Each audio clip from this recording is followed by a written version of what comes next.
Yo, what's up? It's Bushtian from BossLifehacks.com and I'm here in beautiful Tenerife. Now I'm in Santa Cruz and there's a cool swimming pool behind me.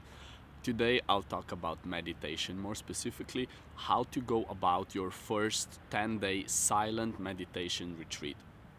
Now, first of all, I'd like to say that there are many different forms of meditation and that you're obviously free to choose whichever one you prefer. Here I'll talk about Vipassana meditation because that's the one I've been doing the most and because it's relatively easy to start with the 10-day retreat. Why? Because there are centers all over the world and it's completely free to join a course. So for 10 days you can go there, you don't have to pay shit. They will provide you with accommodation, they will give you food, and they will teach you how to actually meditate.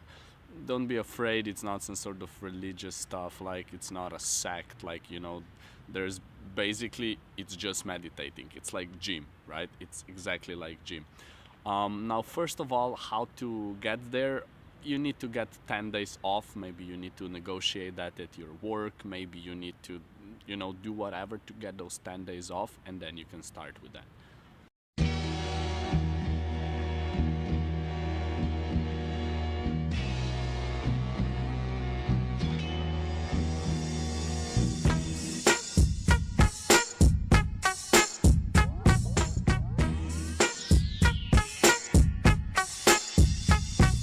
Alright, so once you made the decision and you decided you want to do a 10-day retreat, I suggest first read about the schedule and the moral code and all that. It's pretty rough, okay? It's really rough. For 10 days you don't speak to anybody else except if you have some problem with the manager.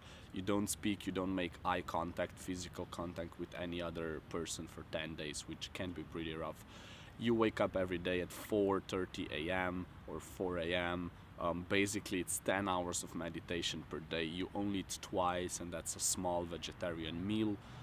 Most of the time you just meditate. You have a few breaks and there's 1 hour per day of discourse, which is like lessons in meditation, and that's it. So basically it's just really hard work. The moral code is, I won't tell lies, I won't, like, there's some, like, I won't kill any living beings, like, I won't practice any other spiritual techniques, I won't exercise or whatever. It's kind of, like, it's something to help you work harder, Even the fact that you have to go for 10 days and then you need to live somewhere else, on the side, like, that you can't speak, like, that you don't eat so much, like all these things actually help you in your meditation, so you can focus on one thing. You have this laser focus, and then you can actually learn how to do it properly, right? If you have like 1,000 shit on your mind, like, you can't really focus. So you're there, you're at the site, you've started to meditate, right? It's really nothing like out of this space or unusual. It's just meditating, right? So for the first 3 days, everything you do is just breathing. Like, literally, all you do is you just sit, you breathe in through your nose, out through your nose, and you try to kinda, not think about 1,000 other shit, like you try to remain focused on the breathing. That's it. For 3 days, 10 hours a day, that's all you do.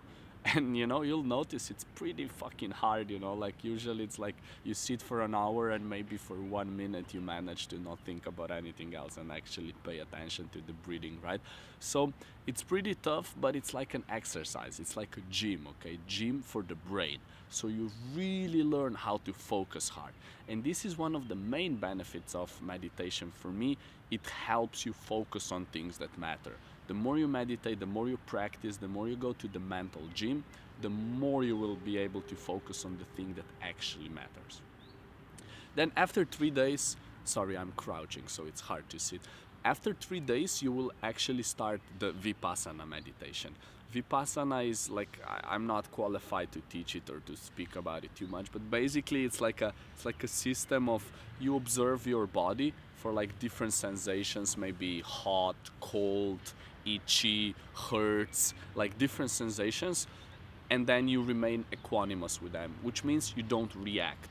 Like something's itching, you try not to scratch. Something hurts, you try to disregard it. Something feels good, you observe it, but you still don't get attached, try to disregard it, right? So basically, if you do this for a long time, you kinda you break the pattern of something good happens, you're happy, something bad happens, you're sad.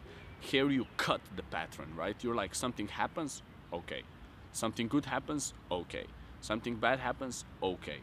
That's like the only way to kind of remain calm in this like world. And then you kind of realize that the only constant in our lives, anything, is basically change, and things will change all the time. Your body, your relationships, your income, everything will change for bad or for good. And anything you can actually really do is, remain equanimous. So and then continue breathing, right? And then you do this for, I don't know, 6 days, and then on the last day you're allowed to speak again. You can, all the wounds, because it starts to get really intense. Like after day 3 or 4, for the first time, I wanted to run away, I wanted to go back home. It becomes really difficult. Like, oh, I get the chills now when I speak about this. You face your fears, you face yourself. There's a lot of thoughts, there's a lot of like unresolved emotions. There's like, I had this like weird like pains in my body, and like I felt like some old repressed anger, and oh, I get it chills. Like, there's a lot of shit you go through, right? So that last day really helps you to kind of like relax, and you get the smile back on your face. It's really good, right?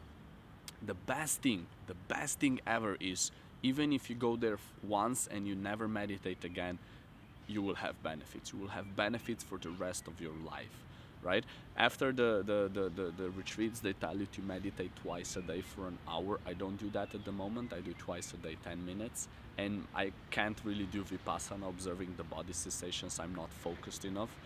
You need to be really good in just the breathing before you can kind of do that. So I just do breathing now. But even just with that, it helps tremendously, because when you're there for 10 days, when you're, have the opportunity to work hard, you actually grow, you actually get to, to experience through your own body, you get to experience the law of permeability, which is change, right? You can see like it itches and then it stops if you just wait, or it feels good and it quickly turns to feeling bad, like stuff like that. So once you realize it, once you experience this, you can live your life more, more calmly. Like, you won't be, in general, your tolerance to pain or anger or whatever, like, higher, right? Like, you will need less time to stop being angry. You will need less time to stop being frustrated. You will forgive sooner. You will help or feel loved or whatever the fuck, like, it's different people experience different things, but the benefits, they will stay with you. They might be small, but you will notice them, and they will stay in your life even if you never ever meditate again. All right, a short recap. First of all, you will need to, get 10 days off somehow to enter this 10-day meditation retreat. It's relatively easy to apply. There's centers all over the world, and it's absolutely for free. It doesn't cost anything. In the end, they will ask you if you want to donate some money. You don't have to. You can donate whatever you want. I think I donated like $50 on the first one that I did, because I was student, I didn't have money or whatever. Next off, read through the moral practice, like things you should live by for those 10 days. Check the schedule, make sure you know what you're getting yourself into. It's very important, because once you read this, once you say I agree, you should stay there for 10 days. Like, really, if you agree, like, then you have to stay. Otherwise, like, some people always leave, but I don't think it's good for you, even mentally. So if you agree, 10 days you're there, 10 days you're there. And then once you come, just, then you can let go, then just work, just breathe, and just do the Vipassana later on. And the benefits of this meditation technique, or probably any other technique, will stay with you for the rest of your life, okay? Even if you just do it once. But if you continue to meditate, it will be better and better. For example, now, I don't know, like, I had some like emotional ups and downs in the last few weeks or whatever, and dude, meditation helped so much. It got me back on track in a day or two, and I know that a few years ago I would need probably weeks or be still thinking about that stuff, right? So it's really, really amazing. Definitely give a shot to meditation. Yeah, all in all, I hope you enjoyed this video. It was kind of shot on the run while doing my fast. I'm like 22 hours into fasting now, so hopefully I will survive. Enjoy the video, let me know what you think, and definitely learn to meditate. It's the best tool you will ever find for everything. I would put it in schools if possible, and hit me up with some questions, and see you later in the next video. Peace.